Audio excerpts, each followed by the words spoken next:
Bom, na verdade essa é uma pergunta que não tem nenhuma resposta exata, porque as street dances são todas as danças urbanas norte-americanas que têm origem em festa, em movimento e que tem, quanto ao vocabulário, tem como referência básica passos feitos em festa e geralmente relacionados à cultura negra norte-americana. Então, se você começar a rastrear esse tipo de situação, esse tipo de ambiente, você vai chegar aos primórdios da influência da cultura negra nos Estados Unidos.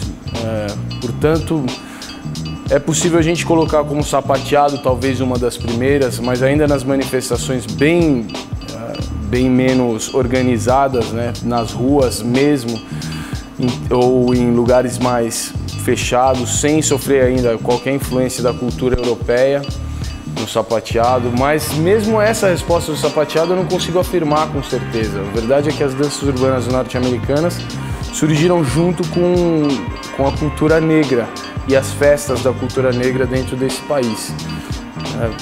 A gente tem uma relação muito mais forte com algumas danças urbanas que tiveram início no começo da década de 70. Então, bastante gente coloca a década de 70 um período importante, mas a verdade é que isso se estende muito antes, vem de bem antes da década de 70.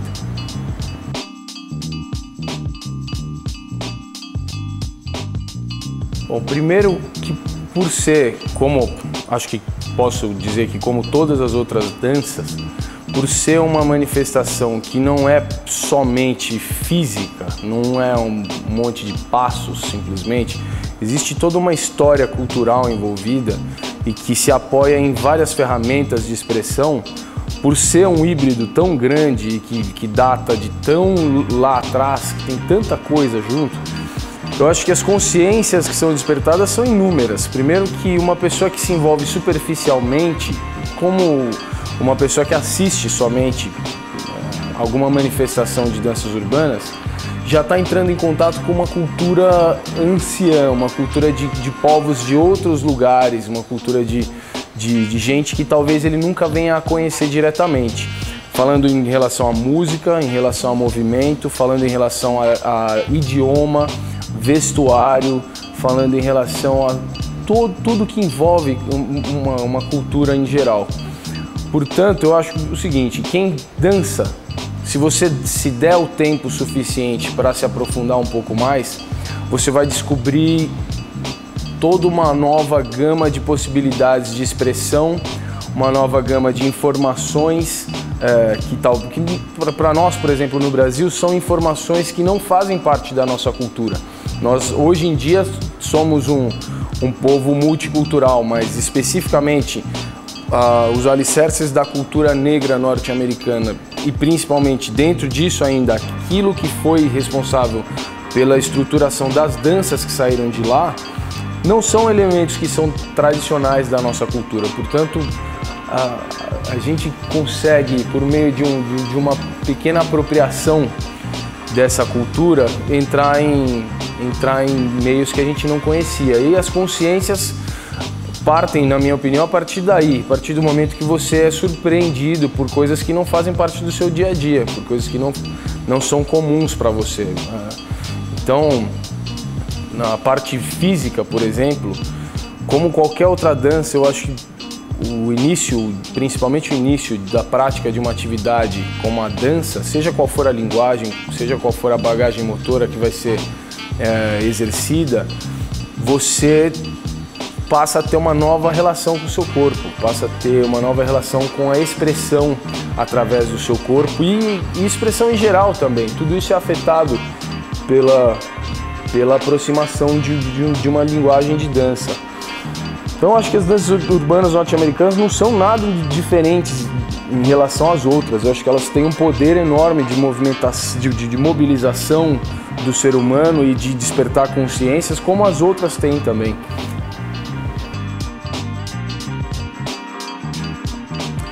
Sim, eu tenho certeza que isso acontece.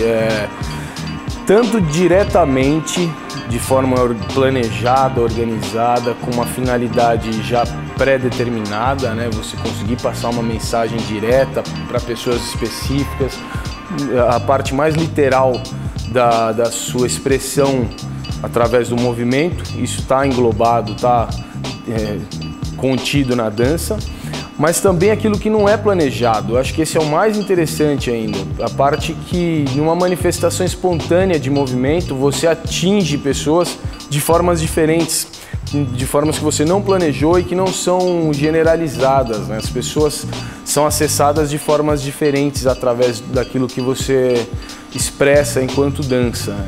E também isso depende da bagagem que essa pessoa tem, depende de quanto ela entende daquilo, tudo que compõe a linguagem que você está usando, depende de uma série de outras coisas. Portanto, é uma linguagem e não é uma linguagem simples, ela é muito complexa, elaborada pra caramba e eu diria que infinita.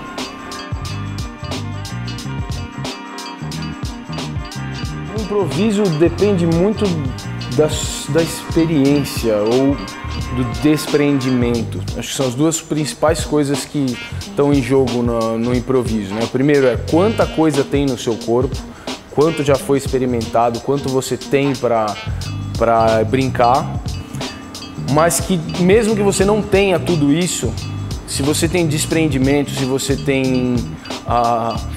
não se segura, se você não se coloca numa caixa, você atinge resultados interessantes também. Mas numa dança organizada, a partir do momento que a dança tem nome, você já organizou de uma certa forma, já colocou numa caixinha.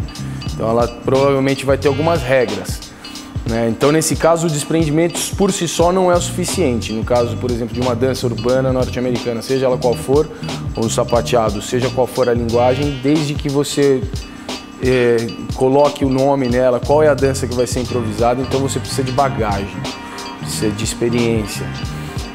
Tem muita coisa em jogo na brincadeira do improviso, porque o improviso, no fim das contas, é a representação física na dança, eu digo, o improviso na dança é a representação física em tempo real das influências sonoras que você está recebendo e como você as interpreta, tudo isso sendo expresso por meio do que você tem no seu corpo. É um monte de coisa acontecendo, no fim das contas, né? O improviso é algo muito complexo, nesse sentido, né? Numa dança organizada. A coreografia, não necessariamente você precisa ter esse tanto de elementos preparados no seu corpo. Se alguém lhe instruir de uma forma bem feita, se alguém te instruir, você consegue acessar, você consegue atingir resultados bons a partir não do que você tem no seu corpo, mas de alguma coisa que lhe foi passada. E o que é a grande diferença da coreografia é que você não precisa dos estímulos sonoros em tempo real. Você pode fazer uma coreografia sem som nenhum e aquilo faz sentido em algum momento. O improviso, não que o improviso não possa acontecer sem som, mas geralmente para nós nas danças urbanas a gente tenta reproduzir o som enquanto está dançando, é isso que o improviso faz. E a coreografia não depende do estímulo, você não precisa entrar em um espírito de ser estimulado, você não precisa desse empurrão, não precisa partir de você, não precisa de um grande estímulo, a música não é 100% necessária. Então essas acho que são grandes diferenças entre o improviso e a parte de coreografar, dançar alguma coisa pré-coreografada. São bem diferentes. O que eu acho a grande diferença no sentido em relação ao improviso é que o que você está tentando fazer é fazer igual sempre. O seu objetivo é fazer igual. A parte que difere uma vez que você dança de uma seguinte não é o consciente, não é você que está tentando fazer diferente. Normalmente, né? Claro, existem casos e casos. Mas no caso de um espetáculo que acontece baseado numa coreografia que está em cartaz e que as pessoas dançam todas as noites, o objetivo é que você dance sempre igual. o que foge ao seu controle é o que faz essa naturalidade, essa espontaneidade acontecer, né? Por exemplo, a influência da plateia nesse dia que está mais quente ou que está mais fria. Talvez o tênis que você teve que usar um diferente nesse dia, talvez a iluminação que o cara mudou e veio... Bom, todas as nuances, todas as variáveis que vão te influenciar, que não estão sob seu controle, que não foram direcionadas por você. Normalmente a coreografia, a ideia é que você faça ela sempre do mesmo jeito, né? Então, eu acho que esse é o grande diferencial. No improviso você nunca vai tentar fazer alguma coisa 2 vezes do mesmo jeito. O que diferencia uma coreografia é o que não está sob seu controle. Eu concordo sim. Acho que a grande maioria das pessoas perderam, não sei se já chegaram a adquirir, mas eu acho que quando a gente é criança a gente faz tanta coisa com o corpo que a gente tem, normalmente as crianças têm um pouco mais de consciência corporal. Então acho que dá para falar até que a gente vai perdendo, né? E eu acho mesmo, o que você vê de gente que cai, pessoas que levam tombos do nada, pessoas que trombam com mesas do nada, pessoas que são atingidas por objetos, não sei, cara, qualquer coisa, as pessoas não conseguem se desviar. Eu acho interessante também. Mesmo no trânsito, a consciência corporal, de habilidade motora e de coordenação motora, muita coisa faz falta. A dança, eu acho que tem um potencial enorme nessa reativação, assim como qualquer outra atividade motora que trabalhe com variáveis. Que não, né, a ideia da mecanização que você colocou, acho que é muito importante mesmo. É um dos grandes vilões. A gente faz as mesmas coisas todos os dias, aquilo vai ficando melhor, mas todo o resto vai se perdendo. Acho que faz sentido. Então qualquer atividade física que envolva movimentos e que não seja 100% previsível, que trabalhe partes do corpo diferentes ao mesmo tempo, que consiga te levar à necessidade de resoluções motoras, né, para problemas que você não enfrenta diariamente, qualquer coisa que você possa fazer que englobe esse tipo de atividade, eu acho que é bastante positivo. A dança tem por exemplo, se a gente pensar em esportes, a maioria dos esportes envolve mais um tipo de habilidade do que outro, ou às vezes mais uma parte do corpo do que outro. O futebol, por exemplo, é muito bom para a gente ganhar mobilidade nas pernas e tal, distribuição de peso, mudanças rápidas de direção, mas a parte dos braços vai ficar sempre secundário. E assim por diante. A dança, mesmo na dança isso é verdadeiro, né? Eu acho que eu posso dizer, por exemplo, house dance, sapateado, são danças que trabalham muito mais as pernas. Não quer dizer que não trabalhem os braços, mas muito mais as pernas. Eu acho que também é uma situação que leva a um desenvolvimento não geral. Mas se você escolher linguagens de dança que trabalhem o corpo como um todo, e principalmente ao mesmo tempo, eu acho que é talvez a melhor atividade possível para ganhar de volta as habilidades motoras, a coordenação e tudo mais. Acho mesmo, o maior chance de você recuperar isso está na dança, sem dúvida. Ainda mais quando isso parte para o momento de interpretação musical. Não só a reprodução de movimentos. A reprodução de movimentos é bom, é uma parte boa, mas eu acho que ainda te mantém muito superficial em relação às descobertas possíveis.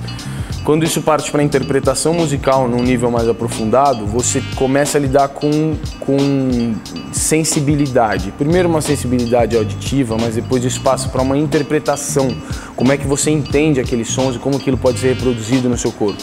Quando você passa para uma parte artística de expressão, que seria no processo um próximo estágio, puxa, aí então as descobertas são gigantescas. Você tem que lidar com sua sensibilidade em um outro nível. A interpretação vai precisar de um outro tipo de forma para lidar com o movimento, lidar com o seu próprio corpo, lidar com como você é atingido pelas influências. Então acho que a dança pode mudar a vida integralmente de uma pessoa. Tem um potencial enorme para mudar toda a vida de uma pessoa. você, nesse caso, já descobriu a importância. A primeira importância é, se está todo mundo lá, então, e você precisa atingir o maior número de pessoas possível, você vai usar o seu inimigo a seu favor, né? O seu inimigo. Vai usar o que está tirando as pessoas do mundo físico, né, onde a dança está, vai usar ele a favor, né, gerar algum interesse. Eu acho que faz todo sentido. Nesse sentido, nesse pensamento já existe uma importância, já que o mundo virtual reúne tanta gente e o acesso é tão grande, pode ser positivo para a gente se a gente conseguir colocar a dança lá dentro, mesmo que seja só visual. A gente já gera um pouco de interesse. Agora, para a dança que eu desenvolvo, por exemplo, a internet hoje em dia, principalmente o YouTube, principalmente é um catalisador. E acaba aí, é um catalisador. Não quer dizer que é de coisa boa, não quer dizer que é de coisa ruim.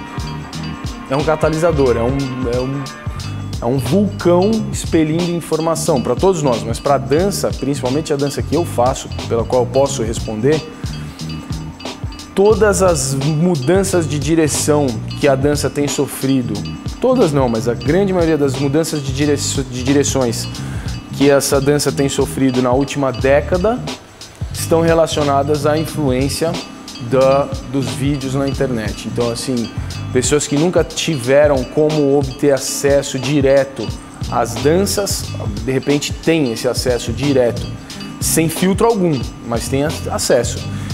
E a partir daí as danças vão sofrendo mutações, vão indo mais para um lado, mais para outro, dependendo do número de visualizações dos vídeos, essa é a verdade.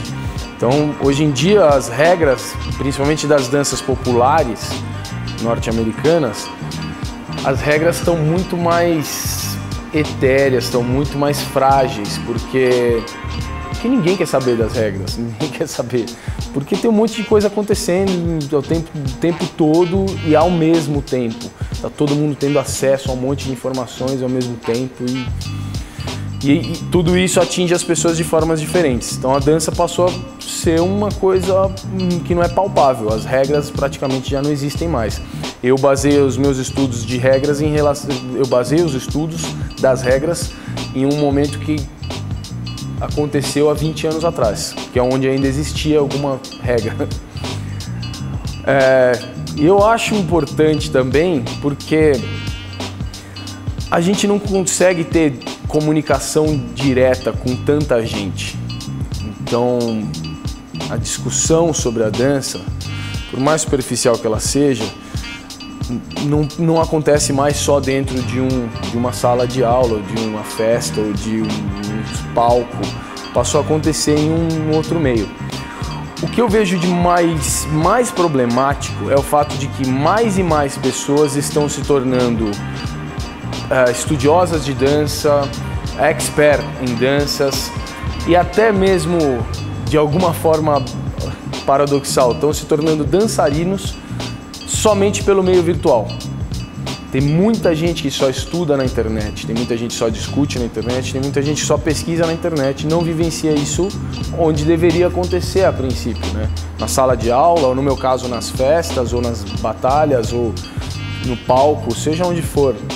Então tem muita gente hoje em dia que está se desenvolvendo só na internet. O acesso é mais fácil, você acessa mais pessoas, você consegue ver mais coisas, não precisa sair da sua casa.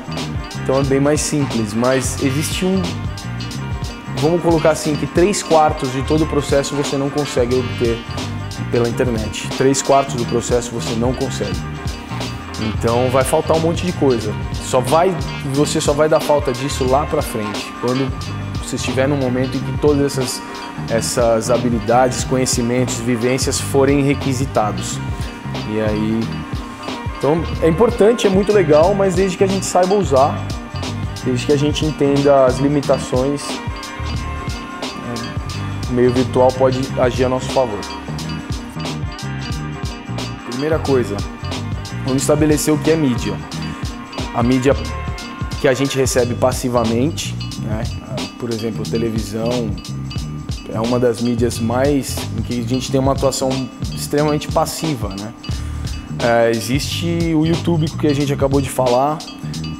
Bom, no meio da dança eu vou deixar só nas mídias visuais, obviamente. Então vamos pensar televisão, incluso na televisão a gente pode pensar nos filmes, nos programas específicos de dança, que a gente tem vários hoje em dia e tal. E no YouTube, os vídeos que são colocados aleatoriamente lá, mas que você tenha escolha, o que é que você quer ver, né?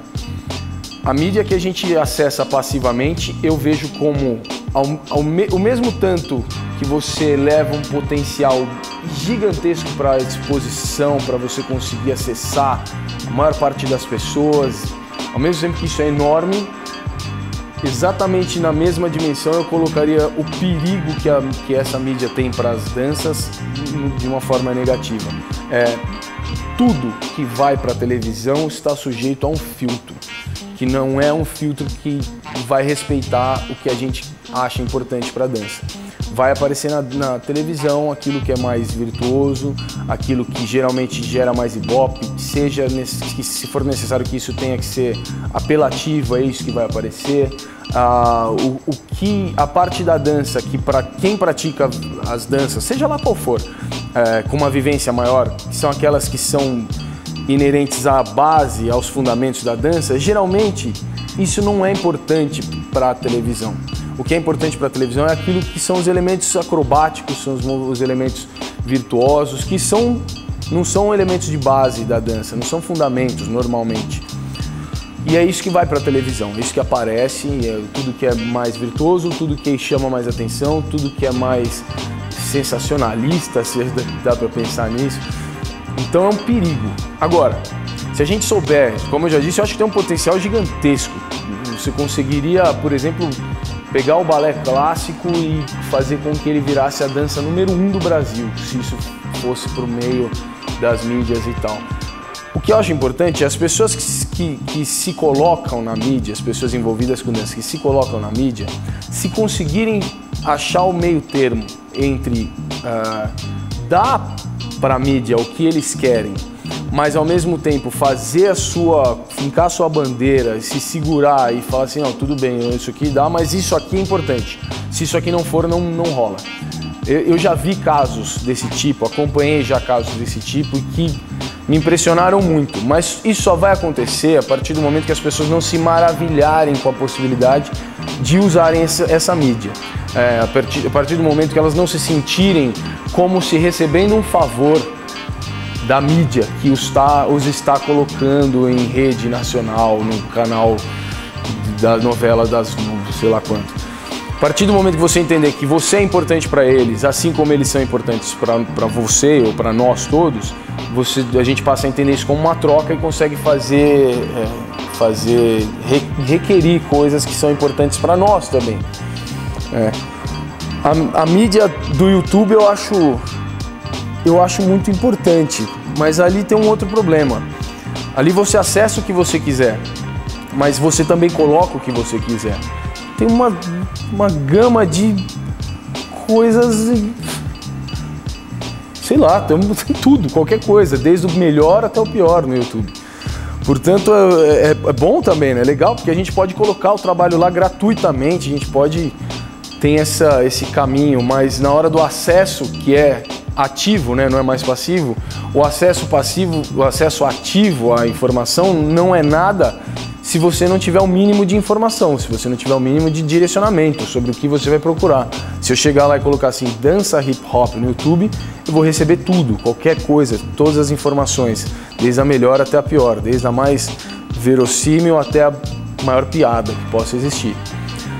Então nenhuma delas é 100% boa pra gente. O que é necessário de um lado, que a gente consiga se colocar como profissionais, se colocar como pessoas que têm um produto que tem valor, conseguir vender isso de uma forma que não deturpe a imagem da dança que a gente está fazendo e dessa forma fazer com que a gente não sofra as consequências ruins. E do outro, a gente tem que conseguir garantir que as pessoas tenham um mínimo de informação para que a busca aconteça ativamente, as pessoas vão fazer a busca ativamente, mas a partir de um mínimo de conhecimento, sabendo, direcionando o que é que elas realmente querem para poder chegar nos resultados positivos na busca.